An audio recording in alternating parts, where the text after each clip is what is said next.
Welcome back. Thom Hartmann here with you, and Nathan White is with us. He's the national spokesman for Restore the Fourth. The website is Restore the Fourth. It's spelled out, FOURTH.net.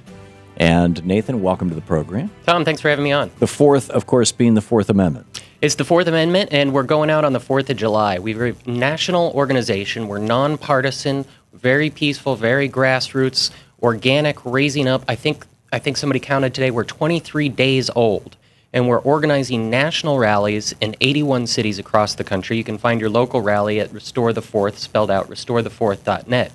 We've got 81 rallies that have all been crowdsourced.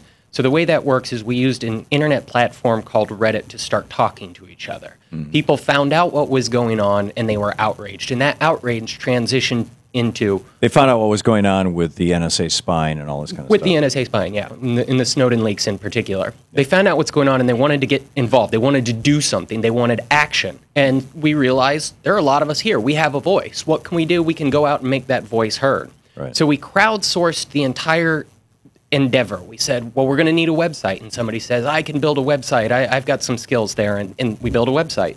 Said, we're going to need some marketing materials. We're going to need flyers. And people who had design skills put forth ideas, and we put them onto the website. We needed a press release. So we put that out, and people wrote press releases, and we put those on the website. We coalesced around people who were willing to spend a little more time and develop some structure, but we crowdsourced every aspect of it. Once we had that information on the website, then people could then find it, go and organize their own event in their own town, and now we have 81 rallies across the country. For the 4th of July. For the 4th of July. At Restore the Fourth, FOURTH.net. Exactly. Restore the Fourth, this 4th. And all of the rallies have their own speakers. They've arranged their own events, their own tents, their own permits. But we have been getting some national endorsements, and I can do almost the entire show on national endorsements. Okay. We've been working with great organizations. We have been working with StopWatchingUS, that's StopWatchingUS, which is a group of 86 internet companies and startups and nonprofits that have come together to oppose NSA spying and give you resources where you can go in and you can put down your information, and it'll help you contact your member of Congress. Are any of those large companies whose people would recognize their names? Or Mozilla is probably the biggest one that people would recognize. Mozilla is Firefox. Also, exactly. Mozilla, which creates Firefox, is also part of the Internet Defense League, which just today announced that they will be supporting us by putting their cat logo on all of their members' websites, which is 30,000 websites. That includes Electronic Frontier Foundation, Mozilla, Reddit, WordPress, Move On, some of the biggest websites in the country. On the 4th, are going to be putting up a logo and helping people find their local rallies so they can join until we can spread the message online while we're also offline. So but that's their logo, not your logo. They have a special logo that they actually designed after the Sopa Pippa fight, of kind of like a bat signal for the internet, and people like cats on the internet, so it's the cat signal. Yeah. And it's basically the bat signal for there's something bad going on, and we all need to pay attention to this right now. So people click on that and it takes them to your website? It'll take them. They created a website that's going to be just for this. That it's going to have some of our information in it, so you can find your rally, and it's also going to have some of the Stop Watching Us information, so you can contact Congress. Some other groups. One of the things that's so cool about this is just that you guys are not trying to build an empire. I mean, this is the kind of the old-fashioned way this kind of would get done. Is I'm going to make this my group, and this is going to be around my ego, and it's going to, and you're absolutely creating something that's horizontal rather than vertical.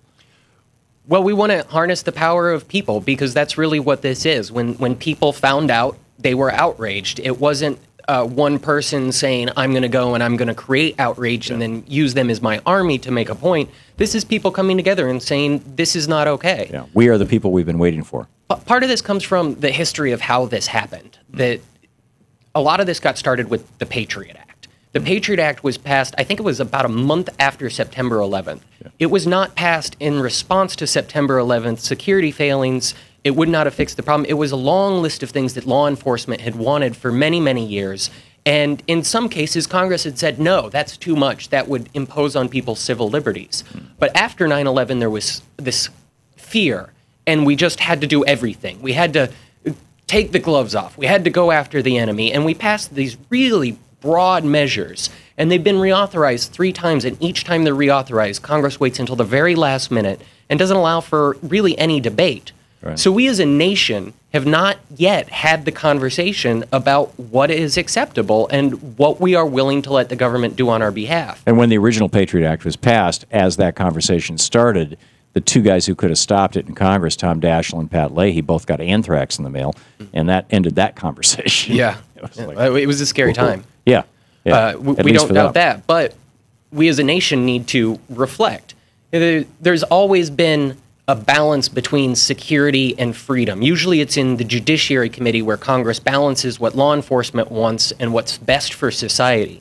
You think when telegrams were first invented, there wasn't law enforcement that wanted to read them? Sure. We now have new tools, and it's possible to tap into the internet. And we use the internet for almost everything. And because these new tools exist, government is going to want to use them, and it's our responsibility to have that conversation about where the balance is. It's interesting that on the private sector side, there is a conversation that's happening about this. There's several big data marketing firms that put third-party cookies on your websites, and so they can track where you go, not just when you're on Facebook, but where you go from Facebook and where you go from Google, what you're searching and where that leads you to, and they build these profiles about what they want to sell to you. Right.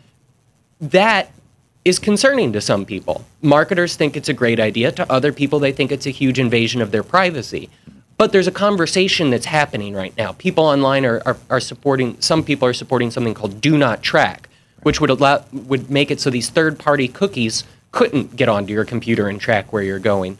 FTC Commissioner Brill just last week came up with an idea called Reclaim Your Name, where she suggested that the big data marketing companies should come together and create a website so where you could go and see what kind of information was being collected about you, and say when you don't want information to be collected, see if there was information that was wrong, but at least you would know. This is an Obama appointee. Yeah, she's fairly pretty new. She deserves a lot of credit for that. But on the private side, these big data tools exist and people are using them in some ways that people don't like, but there's a conversation about where the balance is. Right. When society develops and there's new tools and new technologies, there's a conversation about a balance of how are we going to use these tools, but how are we going to protect who we are as a nation?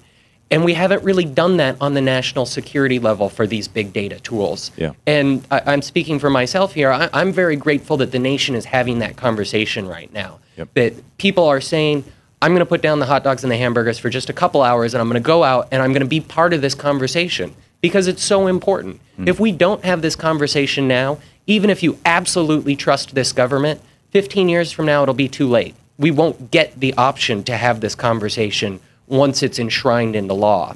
Right. And it has been for almost a decade, and it's, in fact, for more than a decade. Yeah, more than a decade. Yeah. But it's interesting. When the Office of Legal Counsel puts out a memo, it's called a legal opinion. And I think that word is actually important, opinion. It is our opinion that this is the law, and we are going to act on the belief that it is true. But it only becomes really ratified once it's challenged in the courts and upheld. There have been several big examples recently where, DOMA, for instance, where for more than a decade, the government operated under the belief that a law passed by Congress was legal. So are you arguing for judicial review of the Patriot Act, or are you arguing for an amendment or repeal of the Patriot Act? Or none of the above, just for a conversation? Well, we as a group are suggesting amend and repeal the Patriot Act. However, we're not getting into too detailed of legislative fixes. That's a phrase we throw around in D.C. all the time. That's what we hire legislators for. Exactly. We hire people. We pay them money to go to Washington and work on our behalf. Right. I don't think you can expect somebody who's trying to work in minimum wage, trying to hold down a job, trying to raise a family, trying to keep their kids off the streets, to be able to read every bill in Congress and know what it's going to do. So we're demanding that the members of Congress do it for them. This is the Thom Hartmann Program. Nathan White, Restore the Fourth. He's national spokesman of Restore, RESTORE, the Fourth, FOURTH.net. Thank you, Nathan. Thanks for having me on.